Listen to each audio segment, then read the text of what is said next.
আমাদের সমাজের অন্ধকার জগতে এমন কিছু মানুষ থাকে যাদের মানুষ না বলে জানোয়ার বললেও হয়তো ভুল হবে, কারণ বনের পশুরাও হয়তো এই ধরনের কাজ করে না যেগুলো তারা করে। বেশিদিন নয়, অল্প কিছুদিন আগেই মাগুরার সেই শিশুদের সাথে ঘটে যাওয়া ঘটনাটাই তার প্রমাণ। আর এমন ঘটনা আজ প্রথম না, আজ পর্যন্ত এই ধরনের ঘটনা কতবার রিপিট হয়েছে সেটা বলাও একটা কঠিন ব্যাপার। 2008 সালে ঠিক এমনই একটা ঘটনা ঘটেছিল সাউথ কোরিয়ার একটা ছোট্ট বাচ্চার সাথে, যার পরবর্তীতে সেই ঘটনার নাম দেওয়া হয় দি না-ওং কেস। আর তার ঠিক 5 বছর পর এই সত্য ঘটনার উপর ভিত্তি করেই একটা সিনেমা বানানো হয়। সিনেমাটার নাম ছিল হোপ, যার বাংলা অর্থ হলো আশা। যেখানে রিসেন্টলি আমাদের মাগুরার সেই ছোট্ট বোনটি মারা গেলেও সেই ঘটনায় 8 বছরের বাচ্চাটা বেঁচে গিয়েছিল। কিন্তু এরপর থেকেই তার জীবনে এমন কিছু পরিবর্তন হতে শুরু করে যেখানে তার বেঁচে থাকার আশাটাই একদম মরে যায়। তাই আজকে সেই গল্পটাই আপনাদের বলবো, একদম মনোযোগ দিয়ে শেষ পর্যন্ত থাকুন। এই গল্পের প্রত্যেকটা মুহূর্ত আপনাকে একদম ভিন্ন রকম একটা অনুভূতি এনে দেবে। তাহলে চলুন গল্পটা শুরু করা যাক। গল্পের শুরুতে আমরা একটা মুক্ত ঘুড়িকে উড়তে দেখি, যেটা শহরের এক প্রান্ত থেকে অন্য প্রান্তে বাতাসে ঘুরে বেড়াচ্ছে। আর ঠিক ওই শহরেরই একটা কিন্ডারগার্টেন স্কুলে 8 বছর বয়সে একটা ছোট্ট মেয়ে লেখাপড়া করছিল। মেয়েটার নাম ইম, আর তার ক্লাসের এই ছেলেটার নাম টিম। টিম আর ইম খুবই ভালো বন্ধু, কিন্তু তবুও বেশিরভাগ সময় তারা একে অপরের সাথে ঝগড়া করে। তারপর চলে আসে পরদিন সকাল, যেখানে ইম তার স্কুলে যাওয়ার জন্য রেডি হচ্ছিল। আর এই হচ্ছে ইমের বাবা। ইমের মা এতক্ষণ তার কাজে চলে গিয়েছিল, তাই তার বাবাই তাকে রেডি হতে সাহায্য করে। আসলে পরিবারে ইমের বাবা মা দুজনেই তাদের নিজেদের কাজের কারণে সবসময় ব্যস্ত থাকে। ইমের বাবা একটা কোম্পানির আন্ডারে কাজ করে, আর ইমের মা তাদের নিজস্ব একটা দোকান চালায়। সেই জন্য কখনোই দুজনে তাদের ছোট্ট মেয়েকে তেমন সময় দিতে পারে না। তেমন সময়টা ছিল বর্ষাকাল। ইমের স্কুল তার বাড়ি থেকে তেমন দূরে নয়, তাই ছোট্ট ইম একা একাই ছাতা নিয়ে তার স্কুলের দিকে রওনা হয়। আজকে সে লেট করে ফেলেছে, কারণ তার মা আজকে তাড়াতাড়ি অফিস চলে গেছে। তাই আজকে তার রেডি হতে একটু বেশি সময় লেগেছে। এমনকি ইম প্রতিদিন তার যে ক্লাসমেটের সাথে একসাথে স্কুলে যায়, তারাও আজকে তাকে রেখে স্কুলে চলে গেছে। এই জন্য ইম এই বৃষ্টির মধ্যে একা একা স্কুলের দিকে যাচ্ছিল। আর গল্পের শুরুতে আমরা যে ঘুড়িটাকে আকাশে উঠতে দেখলাম, সেটাও বৃষ্টিতে সেই রাস্তায় পড়ে আছে। আর তখনই সেখানে একটা লোক ঘুড়িটা নিতে চলে আসে। আর এই বিষয়টাই গল্পের একটা অঘটনের ইঙ্গিত দেয়। তখন বৃষ্টি হচ্ছিল বলে ইমের বাড়ি থেকে স্কুলে যাওয়ার রাস্তাটা পুরো ফাঁকা ছিল। আর সেখানেই কোণা থেকে একটা লোক ইমকে ফলো করছে। এক সময় লোকটা সেই ঘুড়ি হাতে নিয়ে ইমের সামনে এসে দাঁড়ায়। লোকটা তাকে ওখানে দাঁড় করিয়ে ছোটখাটো কিছু প্রশ্ন জিজ্ঞাসা করে। একসময় লোকটা তার কাছে ছাতাটা চায়। আর এইবার ইমের তার কথা সন্দেহ হতে শুরু করে। সে সামনে তাকায়, দেখে যে তার স্কুল মাত্র একটু দূরে, কিন্তু বৃষ্টির কারণে স্কুলের বাইরে আজকে কেউ নেই। তারপর সে পেছনে ঘুরে তাকায়, সে দেখে পেছনের রাস্তাটাও পুরোটা ফাঁকা। আর তারপরে আমরা দেখতে পাই ইমের ছাতাটা একটা গোডাউনের বাইরে ভাঙ্গা অবস্থায় পড়ে আছে। আর ভেতরে ইম রক্তাক্ত অবস্থায় পড়ে আছে। তার ব্যাগের ভেতরে একটা মোবাইল ছিল। সেই মোবাইলটা দিয়ে কোনো রকমে ইমার্জেন্সি নাম্বারে কল করে। আর আধা ঘন্টার মধ্যেই ওখানে অ্যাম্বুলেন্স এসে হাজির হয়। পরবর্তীতে ইমের বাবা মাকে ঘটনাটা ইনফর্ম করা হয়। আর হাসপাতালে নিজের মেয়ের এই অবস্থা দেখে ইমের মা কোনোভাবেই নিজেকে সামলে রাখতে পারে না। তাকে অমানবিকভাবে মারধরও করেছে যেন সে মারা যায়, কারণ সে বেঁচে থাকলে পুলিশ তাকে খুঁজে বের করবেই। কিন্তু সৌভাগ্যবশত ইম আহত হলেও এখনো বেঁচে আছে, তবে তার দেহে কিছু গুরুতর ইনজুরি হয়ে গেছে।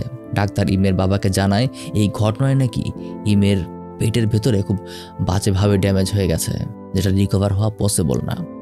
এখন যারা বিষয়টা বুঝতে পারলে না তাদের জন্য বলি, যেটা দেহের নির্দিষ্ট স্থান থেকে শুরু করে একদম আমাদের পায়ুপথ পর্যন্ত হয়, সেটাই ড্যামেজ হয়ে গেছে। অর্থাৎ বুঝতেই পারছেন যে তার সাথে আসলে কি হয়েছে। আমি সবকিছু ভেঙে বলতে পারছি না। অপারেশনের মাধ্যমে ডাক্তার ইমের শরীরের সাথে একটা আর্টিফিশিয়াল ব্যাগ লাগিয়ে দিয়েছে, যেখানে তার শরীরের ওয়েস্ট ম্যাটেরিয়াল জমা হতে থাকবে। যা শুনতে পেরে ইমের বাবা মা দুজনে একদম ভেঙে পড়ে, কারণ ইম সুস্থ হয়ে গেলেও তার বাকিটা জীবন এই আর্টিফিশিয়াল ব্যাগ নিয়েই বাঁচতে হবে। অপারেশনের পর ইমের যখন জ্ঞান ফিরে আসে, তখন ইম সবার প্রথমে তার বাবাকে ওই লোকটাকে খুঁজে বের করতে বলে। ওই লোকটা নাকি তাকে অনেক কষ্ট দিয়েছে। ইমের কাছে তার বাবা ওই লোকটার কিছু বিবরণ শুনতে পায়, আর সেগুলো সাথে সাথেই সে সেখানকার লোকাল অথরিটিকে জানায়। এরপর একজন অফিসার এসে তাদের দুজনকে জানায় যে লোকটা তার মেয়েদের সাথে এই ঘটনাটা ঘটিয়েছে, সেই লোকটার সন্ধান পাওয়া গেছে। তাই দুজনের সাথে সাথেই ওখানকার পুলিশ স্টেশনে চলে যায়। কিন্তু সমস্যা হলো, একটা লোকের সাথে বিবরণ মিলে গেলেও তাকে এভাবে আটক করা পসিবল না, কারণ তাদের হাতে ন্যূনতম একটা প্রমাণ থাকতে হবে। আর নয়তো আরেকটা উপায় আছে, যদি ইম নিজে এসে লোকটাকে শনাক্ত করতে পারে তাহলে একটা ব্যবস্থা নেওয়া যাবে। কিন্তু এই সকল বিষয় জানতে পেরে ইমের মা মোটেও রাজি হয় না, কারণ এই ঘটনা ইম মানসিকভাবে ভেঙে পড়েছে। সে শারীরিকভাবে যেমন এক নারকীয় সময় পার করেছে, তেমনি মানসিকভাবেও সে অনেক আঘাত পেয়েছে। আবার তার মেয়েকে সেই ঘটনা মনে করাতে চায় না। আসলে এই ঘটনায় ইমের পাশাপাশি তার বাবা মাও অনেক দুর্বল হয়ে গেছে। তারা এই বিষয়টাতে আফসোস করতে শুরু করে, যদি ইমকে সে নিজে স্কুলে দিয়ে আসতো তাহলে হয়তোবা আজ এই ঘটনা ঘটতো না। ইমের খুবই পছন্দের একটা খেলনা ছিল যেটা তার বাসাতেই পড়েছিল। ইমের বাবা খেলনাটাকে দেখে খুবই কষ্ট পায়, কারণ তার হাসি খুশি মেয়েটার সাথে এমন একটা ঘটনা ঘটবে এটা তাদের কেউই কল্পনা করতে পারেনি। এভাবেই একটা দিন পার হয়ে যায়। পরদিন যখন সাইকিয়াট্রিস্ট ইমের সাথে কথা বলতে আসে, সে তার পছন্দের খেলটা নিয়ে এসেছে আর তাকে স্বাভাবিক করার চেষ্টা করছে, কিন্তু ইম কোনো কথা বলতে পারে না। গতকাল সে যতটুকু তার বাবা মার সাথে কথা বলেছিল তখন তার বোধ শক্তি ছিল না, তাই সে ব্যথা অনুভব করেনি। কিন্তু আজকে সে নিজের মুখ পর্যন্ত খুলতে পারছে না। তবে সে যখন শান্ত হয় তখন তার সামনে এক এক করে অনেকগুলো লোকের ছবি দেখানো হয়। আচ্ছা, এখন ভিডিওর বাকি অংশ যাওয়ার আগে আপনাদের থেকে ঠিক 1 মিনিট সময় চেয়ে নিচ্ছি আমাদের আজকের ভিডিও স্পন্সর সম্পর্কে একটা ছোট্ট কথা বলতে। হ্যালো এভরিওয়ান, মোস্ট বেটের অভিজ্ঞতা আসলেই দারুণ। এখানে বিনোদনের দুনিয়া একদম অন্যরকম। আর এখানের সবচেয়ে সুন্দর গেম হলো প্লিঙ্কো। এর মজাটা বলে আপনাদের সারপ্রাইজ নষ্ট করতে চাই না। এটা আপনাকে দিবে একটা নতুন অভিজ্ঞতা। আপনি যদি গেমিং পছন্দ করেন তাহলে মোস্ট বেটে আছে দারুণ সব ইন্টারেক্টিভ গেম। এখানে পাবেন লোভনীয় রিওয়ার্ড আর আকর্ষণীয় সুযোগ। এখানে আছে বিকাশ, নগদ, রকেট উপায় অন্যান্য অনলাইন পেমেন্ট অপশন যা দিয়ে সহজেই লেনদেন করা যায়। সঙ্গে আছে 24/7 কাস্টমার সাপোর্ট। এই প্ল্যাটফর্মে লাইভ ইভেন্ট স্ট্রিমিং দেখারও সুযোগ আছে। নিজের প্রোমো কোড অর্থাৎ সিনেমন ব্যবহার করে রেজিস্ট্রেশন করুন। প্রথম ডিপোজিটে পেয়ে যান বিশেষ অফার আর ফ্রি স্পিন। এই অপরচুনিটি মিস করবেন না। এবার তাহলে চলুন আবার গল্পে ফিরে আসি। তবে সে যখন শান্ত হয় তখন তার সামনে এক এক করে অনেকগুলো লোকের ছবি দেখানো হয়, যাদের মধ্যে সেই লোকটাও ছিল যে তার এই অবস্থা করেছে। আর এই সম্পূর্ণ বিষয়টা একটা ক্যামেরার মাধ্যমে রেকর্ডও করা হচ্ছিল। ঠিক যখন ইমের সামনে আসল অপরাধীর ছবি চলে আসে তখন ইম কিছু বলতে না পারলেও তাকে দেখে ভয় পেয়ে যায় আর নিজের চোখ বন্ধ করে ফেলে। এটা দেখেই সাইকিয়াট্রিস্ট বুঝে যায় যে নিশ্চিতভাবে এই লোকটাই সেই অপরাধী। তবে তারপরেও আইনের কাছে পর্যাপ্ত প্রমাণ রাখার জন্য ধাপে ধাপে কয়েকবার ইমের সামনে অনেকগুলো লোকের মাঝখানে সেই অপরাধীর ছবি দেওয়া হয়। আর প্রত্যেকবার ইম তাকেই বাছাই করে, যার কারণে পুলিশ পরবর্তীতে ওই লোকটাকে ধরার জন্য অভিযান চালায় আর এক সময় তাকে ধরেও ফেলে। সাথে এই ঘটনা শুধুমাত্র প্রশাসনের মধ্যে সীমাবদ্ধ নেই। শহরের বিভিন্ন নিউজ মিডিয়া এই ঘটনাটাকে কাভার করার জন্য সেই হাসপাতালের এদিকে উঠে পড়ে লাগে। আর এই ঘটনা যখন ইমের বাবা জানতে পারে তখন সে দৌড়ে হাসপাতালে পৌঁছে যায় আর তার মেয়েকে তাদের থেকে দূরে সরানোর ব্যবস্থা করে, কারণ সে চায় না ইমের সামনে কেউ তার এই ঘটনাটি জিজ্ঞাসাবাদ করুক। তাতে তার মানসিক স্বাস্থ্য আরও খারাপ হবে। আর এই মিডিয়াটা খুবই খারাপ জিনিস। এই ধরনের সেন্সিটিভ কেস তাদের হাতে গেলে তারা অন্যভাবে ব্যাপারটাকে ঘুরিয়ে দিতে পারে, কিন্তু মিডিয়ার লোকেরাও তাদের পিছু ছাড়ে না। সে যখন ইমকে অন্য রুমে সেট করতে যাচ্ছিল তখনও সেখানে একজন রিপোর্টার চলে আসে আর তার সাথে সাথে অন্যান্য রিপোর্টারগুলো যখন আসতে শুরু করে তখন সে ইমকে নিজের কোলে তুলে হাসপাতালের অন্য ফ্লোরে যেতে শুরু করে। অপরদিকে ইমের মা সেই মিডিয়াকে আটকানোর চেষ্টা করে, কিন্তু একসময় সেও অসুস্থ হয়ে পড়ে, কারণ সে প্রায় 5 মাসের গর্ভবতী। আর অপরদিকে ইমের বাবা তাকে মিডিয়া থেকে রক্ষা করার জন্য একটা বেডে নিয়ে যায়, কিন্তু সমস্যা হলো এই দৌড়াদৌড়িতে ইমের মল ধারণ করার জন্য যে ব্যাগটা লাগানো হয়েছিল সেটা সাইড থেকে ফেটে গিয়ে তার জামা কাপড় নষ্ট হয়ে যায়, যার কারণে ইমের বাবা সেটাকে পরিষ্কার করার জন্য ইমের কাপড় খুলতে শুরু করে। তখনই ইম কান্না করতে থাকে। এটাকে সাইকোলজির ভাষায় পোস্ট ট্রমাটিক স্ট্রেস ডিসঅর্ডার বলে, যেখানে ইম তার বাবাকে তার বাবার রূপে নয় বরং তার বাবাকেই সে আগের সেই লোকটার রূপে মনে করতে শুরু করে। আর তার মনে পড়ে যায় সেই ঘটনাটা যেটা তাকে এই অবস্থায় আজকে ঠেলে দিয়েছে। আর এক সময় ইম একদম নিজের শরীর ছেড়ে দেয়, যেন সে নিজের শরীরের বোধ শক্তি হারিয়ে ফেলেছে। কোনো নড়াচড়া করছে না, এমনকি তার মুখের এক্সপ্রেশনও চেঞ্জ হচ্ছে না। এটা দেখে ইমের বাবা অনেক ভয় পেয়ে যায়। শুরুতে সে বুঝতে না পারলেও এখন সে ঠিকই বুঝতে পারছে যে তার মেয়ে এখন কাউকেও বিশ্বাস করছে না, এমনকি তার নিজের বাবাকেও না। এটা বুঝতে পেরে ইমের বাবা একদমই ভেঙে পড়ে। সেটা কল্পনাও করতে পারছে না যে তার মেয়ে তাকে একটা, তাই সে ডাক্তারদেরকে জানিয়ে ওখান থেকে চলে যায়। সেদিন রাতের বেলা ইমের বাবা আবারও ইমের সাথে দেখা করতে আসে, কিন্তু ইম তাকে দেখে সম্পূর্ণই নিজের চাদর দিয়ে নিজেকে মুড়িয়ে রেখেছে। আর সে তার নিজের বাবার সাথেও কথা বলছে না, সে শুধুই ভয় পাচ্ছে। আর এই অবস্থা দেখে ইমের বাবা বুঝে যায় আজকে সকালে সেই ঘটনার কারণেই তার মেয়ে এখন তাকে ভয় পেতে শুরু করেছে। এমনকি এখন থেকে ইম শুধু তাকেই নয় বরং ওই লোকটার বয়সে যে কোনো মানুষকে দেখলেই সে ভয় পেয়ে যায়। এমনকি ধীরে ধীরে হাসপাতালেরও বিল বাড়তে শুরু করে।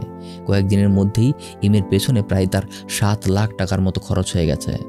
আর কয়েকদিনের মধ্যে হয়তো তার সকল সঞ্চয় শেষ হয়ে যাবে। তাই ইমের বাবা তার এক বন্ধুকে কল করে। এর আগেও তার এই বন্ধু তাকে অনেক সাহায্য করেছে, এমনকি এবারও তাকে টাকার ব্যবস্থা সেই করে দেয়। আর তারপর এই ঘটনাটা ঠিক কয়েক সপ্তাহ পর কেসটাকে কোর্টে ওঠানো হয়, যেখানে এই অপরাধীকে কাঠগড়ায় দাঁড় করানো হয় আর তাকে জিজ্ঞাসা করা হয় যে সে এমন কাজটা কেন করলো। কিন্তু সবাইকে চমকে দিয়ে সে নিজেকে সম্পূর্ণ নির্দোষ দাবি করে। সে বলে এই ঘটনার সাথে তার কোনো দিক থেকে কোনো জড়িত নয়, বরং তাকে ফাঁসানো হচ্ছে। সে জানায় ওই দিন নাকি সে সারা রাত কনস্ট্রাকশনের কাজে ব্যস্ত ছিল আর সকালে কাজ থেকে ফিরে মদ খেয়ে ঘুমিয়ে পড়েছিল। এর থেকে বেশি তার আর কোনো কিছুই মনে নেই। তবে কোর্ট তার এই কথাটাকে সম্পূর্ণ খারিজ করে দেয়, কারণ তার ঘরে তল্লাশি চালানোর পর একটা জামা পাওয়া যায় যেখানে ইমের রক্তের দাগ ছিল। এমনকি তার জুতোর তলায় লেগে থাকা মাটি টেস্ট করার পর তারা নিশ্চিত হয় সে ওই দিন ওই গোডাউনে ছিল, অর্থাৎ নিশ্চিতভাবে এই লোকটাই সেই অপরাধী। কিন্তু লোকটা জানায় যে তার জুতো নাকি সেদিন চুরি হয়ে গিয়েছিল, আর যেদিন পুলিশ তাকে অ্যারেস্ট করে নিয়ে এসেছে সেদিন সকালে চোর নিজেই জুতা তার ঘরের সামনে ফেলে গেছে। অর্থাৎ সে নানাভাবে বোঝাতে চায় যে পুলিশ নাকি তাকে ফাঁসানোর চেষ্টা করছে। আর তখন ওই সময়টাতে সে কোর্টের বাকি সবার সাথে ইমের বাবার সেই বন্ধুটা ছিল। সেই কথা শুনে নিজের জুতা খুলে লোকটার দিকে ছুঁড়ে মারে আর তাকে উল্টাপাল্টা গালাগালি করতে থাকে, কিন্তু পুলিশ তাকে শান্ত করে। তারপর ইমের বাবা হাসপাতালে তার মেয়েকে দেখতে আসে। সে দেখে ওখানে কয়েকটা পুতুলের কস্টিউম পরা কয়েকজন মিলে ইমকে এন্টারটেইন করার চেষ্টা করছে। তাদেরকে দেখে খুব ইম আনন্দও পাচ্ছে। আসলে এই কস্টিউমগুলোর ভিতর ইমের মা আর সেখানকার দুজন নার্স আছে, আর তাদেরকে এগুলো শিখিয়ে দিয়েছে তাদের একজন সাইকিয়াট্রিস্ট। তাই তার কাছে এসে জিজ্ঞাসা করে এগুলোর পেছনে কেমন খরচ হয়েছে। তিনি জানান যে একদিনের জন্য তাকে $50 দিতে হয়েছে, অর্থাৎ এগুলোর পেছনে বেশ ভালোই একটা খরচ যাবে। কিন্তু তবুও সেদিন রাতে পেমেন্ট করার সময় ইমের বাবা সেই কস্টিউমের মালিকদের জিজ্ঞাসা করে একটা কস্টিউম 1 সপ্তাহের জন্য ভাড়া নিলে কত দিতে হবে। লোকটা বলে প্রায় $200। কিন্তু তার বর্তমান ফাইন্যান্সিয়াল অপরিস্থিতি খুব একটা ভালো না, তাই সে জিজ্ঞাসা করে যে পেমেন্ট কি কিস্তিতে দেওয়া যাবে কিনা। যা শুনে লোকটা বুঝে যায় যে তার কাছে আসলে টাকা নেই। তাছাড়াও তার মেয়ের অবস্থা সে দেখেছে, তাই সে নিজের গাড়ি থেকে একটা কস্টিউম বের করে তাকে দিয়ে দেয়, বলে যতদিন মন চায় আপনি এটা রেখে দিন, টাকা দিতে হবে না। তারপরে সে ওইটাকে খুলে দেখে এটা তার মেয়ের সবথেকে পছন্দের কস্টিউমটা। সেই রাতে সে কস্টিউম পরে মেয়ের সামনে যায় আর তাকে জড়িয়ে ধরে, কারণ গত অনেকটা সময় ধরে ইম তার বাবাকেও ভয় পাচ্ছে। অন্তত এই কস্টিউমটার কারণে সে তার মেয়ের কাছে আসতে পারছে। তাই তার আরও কিছুদিন পর ইমে সেই সাইকিয়াট্রিস্ট তার সাথে কথা বলতে আসে। এই নিয়ে প্রায় 1 মাস পার হয়ে গেছে সেই ঘটনার। আজকে তিনি ইমকে জিজ্ঞাসা করে সে কি স্কুলে যেতে চায় কিনা। তার বন্ধুবান্ধবরা তো তার জন্য অপেক্ষা করছে, কিন্তু ইম তাতেও অস্বীকার করে। সে আর স্কুলে যেতে চায় না। সে মনে করছে হয়তোবা তার ক্লাসের সকল বন্ধুরা তার ঘটনার সম্পর্কে জানে, আর ক্লাসে গেলে হয়তোবা সবাই তাকে নিয়ে মজা করবে। আর তাকে জিজ্ঞাসা করে এখন তার ভেতরে কি চলছে।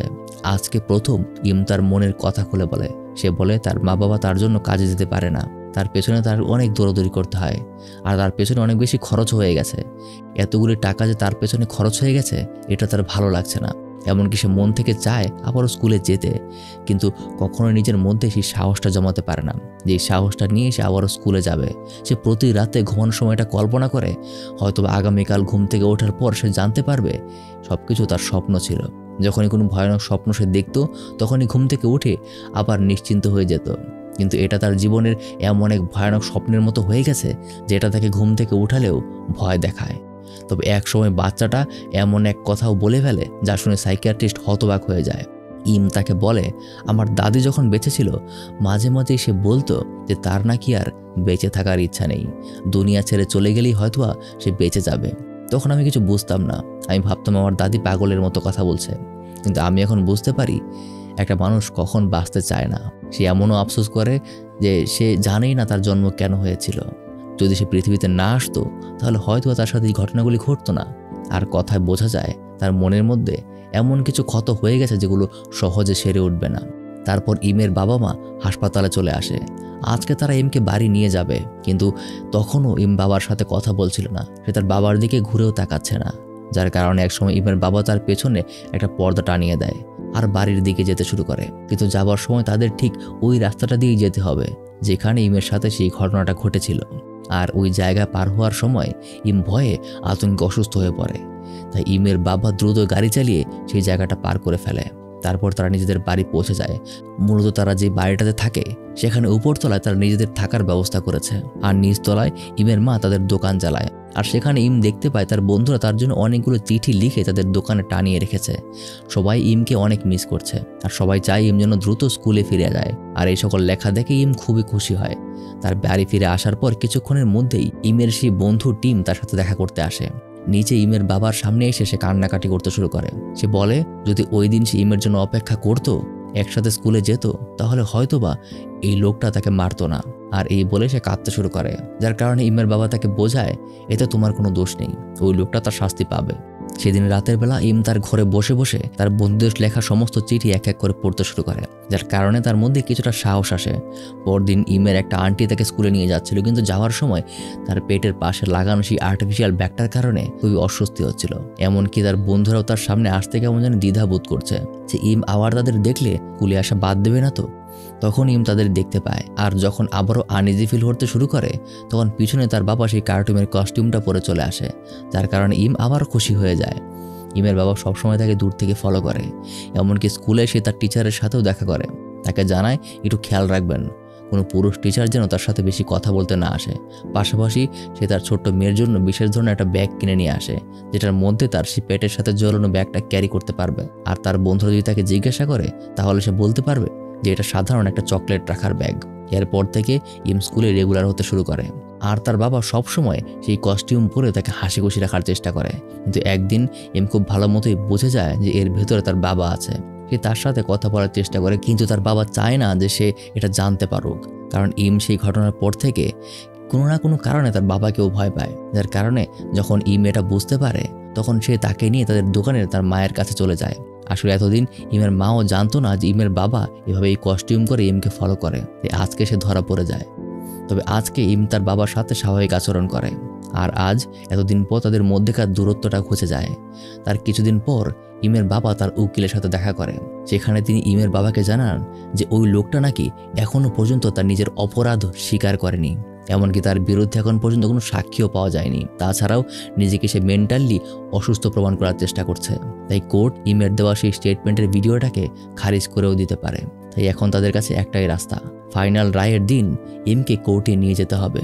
আর যদি ইম সরাসরি তাকে দেখে শনাক্ত করে তাহলে একটা শক্তিশালী সাক্ষ্য পাবে। কিন্তু এটা শুনে ইমের বাবা কিছুটা চিন্তায় পড়ে যায়। সে তার মেয়েকে আবারও এই বিষয়গুলোর মুখোমুখি করতে চায় না, কিন্তু যখন তার উকিল তাকে সাহস যোগায়, বলে আমার মনে হয় আপনার ডিসিশন নিতে হবে, তার শাস্তি পাওয়া উচিত। পাশাপাশি আপনি যদি আপনার মেয়েকে কোর্টে নিয়ে যান, যদি একবার আপনার মেয়ের ভয়টা ভেঙে যায় তাহলে আবারও তার জীবন স্বাভাবিক সে হতে পারবে। তাই আপনার মেয়েকে নিজের ভয়ের সাথে লড়তে শেখান। তার পরদিন ইমের বাবা সেই অপরাধীর সাথে কথা বলতে চায়। ইমের বাবা তাকে শান্তভাবে জিজ্ঞাসা করে যে তার মেয়েটার সাথে এমন কেন করলো, যেখানে আজ প্রথম লোকটা স্বীকার করে যে হ্যাঁ সে করেছে। তবে সে স্বীকার করে এই জন্য যে তার সাথে সে একটা সমঝোতা করতে চায়। লোকটা তাকে লোভ দেখায়, যদি সেই কেসটা তুলে নেয় তাহলে তাকে জেল থেকে বের হয়ে সে অনেকগুলো টাকা দেবে, আর যদি সে এমনটা না করে তাহলে সে নাকি আবারও তার মেয়ের উপর নজর দেবে। আর এই কথা শুনে ইমের বাবা একদম রেগে যায়, যে পাশের একটা চেয়ার দিয়ে তাকে মারতে শুরু করে। তারপর সেই দিনটা চলে আসে, দিন ফাইনাল রায় দেওয়া হবে, যেখানে ইমকেও কোর্টে নিয়ে আসা হয়েছে। আর সেখানে জিজ্ঞাসাবাদ করার পর ইম তার সাক্ষ্য দেয় যে এটাই সেই লোক যে তার এই অবস্থা করেছে। যার কারণে সেদিন কোর্ট তার রায় জানিয়ে দেয় যে বিভিন্ন মেডিকেল টেস্ট এবং অন্যান্য বিষয় কীভাবে যেন অপরাধীর পক্ষের লোকজনরা তাকে মানসিকভাবে পাগল প্রমাণ করেছে। এই জন্য কোর্ট তাকে 12 বছরের সাজা জানায়, যেটা মোটেও তার জন্য যথেষ্ট ছিল না। যার কারণে কোর্টে থাকা প্রত্যেকেই এই রায়ের বিরুদ্ধে নিজেদের ক্ষোভ প্রকাশ করে। এমনকি এই রায় শুনে ইমের বাবাও সেখানে থাকা একটা কাঠের বস্তু হাতে নিয়ে তাকে মারতে এগিয়ে যায়। সে 1 সপ্তাহ আগে ডিসিশন নিয়েছে যদি কোনোভাবেই কোর্ট তাকে পর্যাপ্ত শাস্তি না দেয় তাহলে সে নিজেই কিছু একটা করে ফেলবে।